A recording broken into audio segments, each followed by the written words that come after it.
First, he smiled for the cameras. He shook the hand. He laughed at the right moments and said all the right things. But the moment those studio lights dimmed and the applause sign went dark, Johnny Carson's expression changed completely. The warmth evaporated. The eyes went cold. And Bob Hope, one of the most celebrated entertainers in American history, a man who had made presidents laugh and soldiers weep with gratitude, would walk off that set knowing, even if he never admitted it, that the most powerful man in late-night television could not stand to be in the same room with him. This isn't a story about two comedians who simply rubbed each other the wrong way. This is a story about power, pride, and the invisible line that separates genuine greatness from the performance of it. About what happens when an unstoppable force meets an immovable standard, and about how one quiet decision, never announced, never explained, never officially acknowledged, sent shockwaves through the entire NBC empire and ended a legend's access to the most watched living room in America. Johnny Carson did not stumble into greatness. He built it deliberately, with the patience and precision of someone who had studied failure long enough to understand exactly what success required. Born in Corning, Iowa in 1925 and raised in Norfolk, Nebraska, Carson grew up in a quiet, flat stretch of American heartland, where people learned early that restraint was a virtue and that the most powerful thing in any room, first, was the ability to make someone laugh without appearing to try. Magic tricks performed at local events as a boy sharpened that uncanny ability to read a crowd, to know when to push and when to pull back, to understand that comedy lives not in the joke itself, but in the space between the setup and the punchline, the held breath, the half-second of anticipation before the laugh arrives. Taking over The Tonight Show from Jack Paar in 1962, Carson inherited a program known for its volatility and transformed it into something no one had seen on television before. Where Paar had been volcanic and emotionally unpredictable, Carson arrived with controlled precision, and that Midwestern reserve turned out to be his greatest weapon. When Carson laughed, audiences at home knew it was real, and that reality was what separated him from every other host working in television at the time. Ed MC Mann, who occupied the desk beside him for 30 years, described it plainly, saying that Johnny understood television better than anyone alive, that he knew how long to hold a look, when to interrupt and when to wait, how to save a guest who was dying on stage, and how to let a brilliant guest soar without getting in their way. None of that was accidental, and none of it was as effortless as it appeared. Bob Hope had been famous longer than most of Carson's viewers had been alive when the two men first began their complicated professional relationship. Born in Eltham, England in 1903, and raised in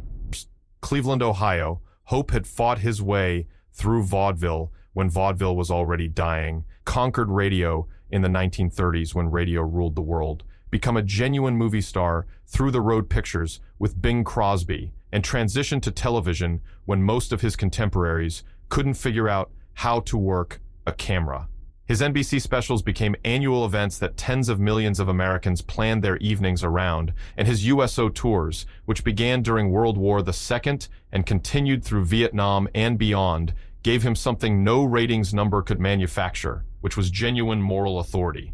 Those tours put him on makeshift stages in jungles and deserts and airfields, performing for young men who were exhausted and terrified and thousands of miles from home, and those men laughed and felt for a few minutes, they were back in America.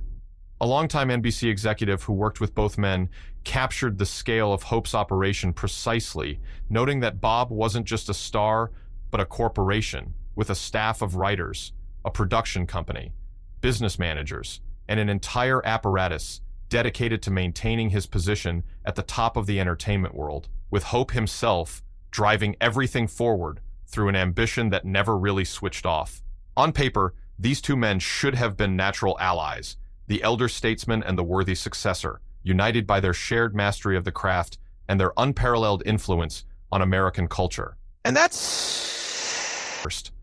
When the trouble started, because beneath the surface of their public cordiality, something had already begun to corrode. The friction didn't announce itself dramatically. It accumulated in green rooms and production meetings, in brief clipped phone calls between staff members, in the specific and particular way that Hope's team operated differently from every other guest's team in the history of the show. While other celebrities, including the genuinely enormous ones, worked with Tonight Show producers to find mutually agreeable dates and topics, Hope's people operated on a different set of assumptions entirely, calling the show to announce that Bob would be on next Thursday, not to ask, not to inquire, but to declare it as settled fact. A former booking agent remembered those calls without any warmth, explaining that the phrasing was never, "Would Thursday work?" but always, "Bob will be on Thursday," and that for any other celebrity, that call would have ended the conversation immediately. But Hope had friends at the highest levels of NBC, whose Christmas specials drew tens of millions of viewers, and the network brass made clear to Tonight Show producers that accommodation was not optional. Days before any appearance, Hope's team would send detailed requirements covering lighting specifications, camera angles, furniture positioning, and instructions to camera operators about where to stand and how to frame certain shots, requests that no other guest, not movie stars, not world first leaders, not other comedy legends with equally long careers, ever made. What followed in the actual interviews was the thing that Carson found genuinely unbearable, because Hope would arrive with a stack of cue cards that his team had prepared, and regardless of what Carson asked or what direction the conversation might naturally want to move, Hope would proceed methodically through those cards as though Carson were simply a cue machine rather than a partner in a conversation that both men were supposed to be having together. A former segment producer described the dynamic with barely contained frustration, contrasting Hope's approach with guests like Robin Williams and Bette Midler, who understood the show was a collaboration, who gave extraordinary performances and received the platform in return, while Hope arrived with no intention of giving anything that hadn't been prepared in advance and approved by his own people. Carson prepared obsessively for every interview, reading the books that authors had written, watching the films that directors had made, listening to the albums that musicians had recorded, and he expected his guests to arrive with the same commitment to genuine exchange. None of that mattered with Hope, because genuine exchange was never what Hope came to The Tonight Show to have. The studio audience could feel it, and the staff could read it in the slight drumming of Carson's fingers on the desk, the smile that didn't travel all the way to his eyes, the first, almost imperceptible tightening around his jaw that those who knew him well had learned to recognize as frustration being carefully managed rather than expressed. Spontaneity was what Carson valued above everything else in television. And the most treasured moments on the show were always the unplanned ones, the unexpected laugh that broke through everything, the story that went somewhere no one anticipated, the real human moment that the camera caught by accident and that audiences felt in their bones when it happened. With Hope, none of that was possible because everything was controlled, prepackaged, and managed down to the camera angles, and the only surprise was that there would be no surprise. The contrast with other guests from Hope's own generation made the difference impossible to ignore, because with Groucho Marx, Carson leaned forward with genuine delight, genuinely uncertain where the conversation was headed, and that uncertainty was visible and alive on screen. George Burns, older than Hope, and from an even earlier era of show business, drew authentic fascination from Carson when he talked about vaudeville and radio and the decades of American life he had witnessed firsthand, and with Lucille Ball there were real conversations about timing and physical comedy and what it actually meant to make people laugh and why that mattered. A former director of the show put it directly, suggesting that anyone who wanted to understand the difference should watch Carson with first Groucho, where the conversations were alive, where Carson would genuinely laugh and follow Groucho's leads and let things flow naturally, and then compare that to what happened with Hope, where Carson functioned as a prop in someone else's prepared monologue rather than as a participant in anything real. What grated on Carson most deeply, and what those closest to him say he found genuinely unforgivable, was not the cue cards themselves, or the furniture rearranging, or the controlling behavior from Hope's staff, but what all of that revealed about how Hope understood The Tonight Show, and by extension, how he understood the audience watching it. Carson carried what a longtime friend described as a covenant with his viewers, a genuine and seriously held belief that when people invited him into their homes 5 nights a week, he owed them his best real effort, not his most polished performance, but actual conversation, actual humor, actual moments of human connection that couldn't be scripted and couldn't be faked. Hope's prepared plugs and pre-approved questions were not merely an inconvenience in Carson's view, but a violation of that covenant, a way of taking the audience's time and attention and returning nothing genuine in exchange. And a former associate of Carson's quoted him directly on the subject, remembering that Johnny once said he just has to show up with a golf club and a joke about Reagan, and he's on, that he doesn't have to be good, and that Carson resented that, specifically and without qualification.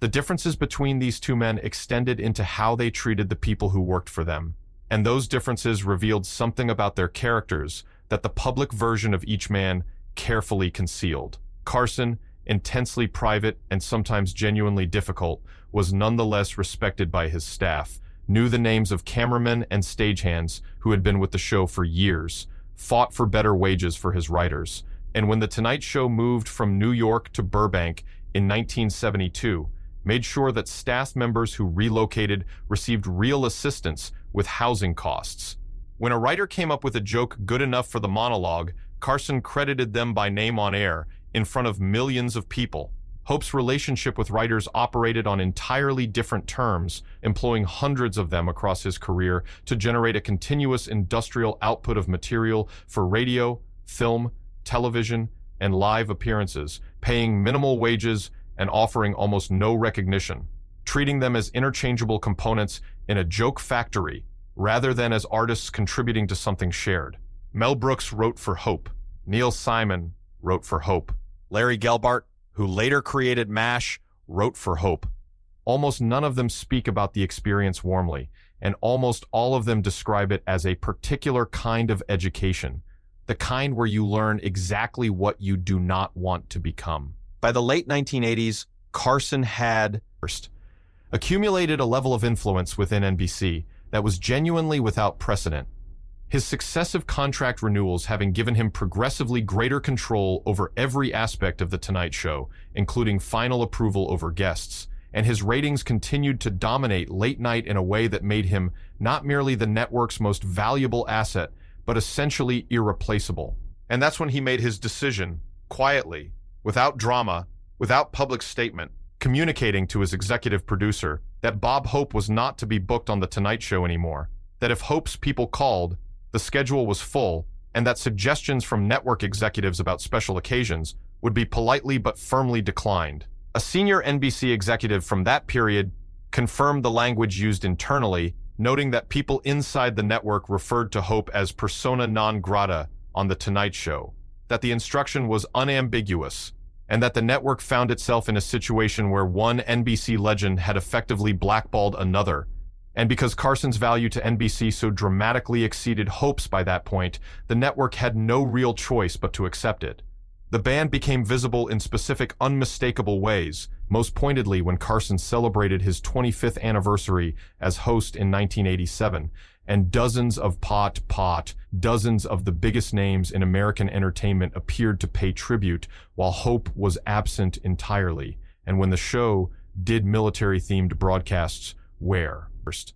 Hope's decades of USO work would have made his presence seem completely natural. His name never appeared on the guest list. Hope, for his part, either failed to understand what was happening or understood perfectly and refused to acknowledge it publicly, which, given what we know about his pride and his carefully managed image, is the more likely explanation. And he continued speaking warmly about Carson in interviews as though the invitation to appear remained permanently open. Hope and Carson were not merely two individuals with a personality conflict, but two entirely different philosophies about what entertainment was for and what it required from the people who made it.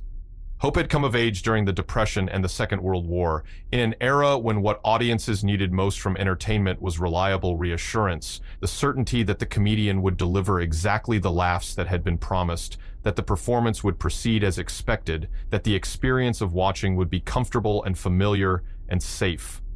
That formula worked because it was what those specific audiences genuinely needed, and Hope delivered it with extraordinary consistency for longer than almost any entertainer in history. Carson came of age in a different America, and helped create a fundamentally different relationship between performers and the people watching them, because the America of the 1960s and 1970s was more skeptical of authority, more suspicious of anything that felt too managed or too polished, and more comfortable with ambiguity than the audience's hope had originally served. What Carson understood, and what Hope never fully grasped, was that television at its best was not a performance delivered to passive observers, but a shared experience. And when Carson raised that single eyebrow, he was inviting the audience to share his private reaction to whatever absurdity was unfolding before him, rather than directing them toward a predetermined response. Hope told audiences what to feel, and Carson felt things alongside them, and by the time the 1980s arrived, that distinction had become the entire difference between television that connected and television that merely occupied time. Carson's commitment to authenticity extended to the most consequential decision of his professional life, which was the decision to walk away. In May of 1992, at 66 years old, still drawing extraordinary ratings, and P67 and a fictional Texas Ranger, P not because the show was failing or because he had been pushed out, P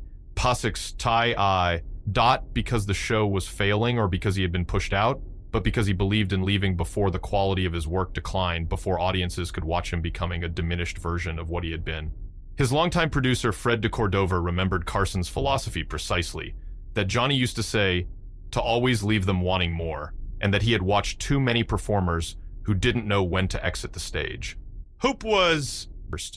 still performing into his early 90s, squinting at cue cards with occasionally uncertain timing, his material recognizably recycled from earlier decades, still recognizable as Bob Hope, but no longer doing anything that only Bob Hope could do, instead performing an impression of the Bob Hope who had once done things that only he could do. And Carson found that unbearable to witness, not from any lack of respect for what Hope had built, but from too much respect for the craft of comedy to watch it perform a long, slow diminishment without feeling something close to grief about it.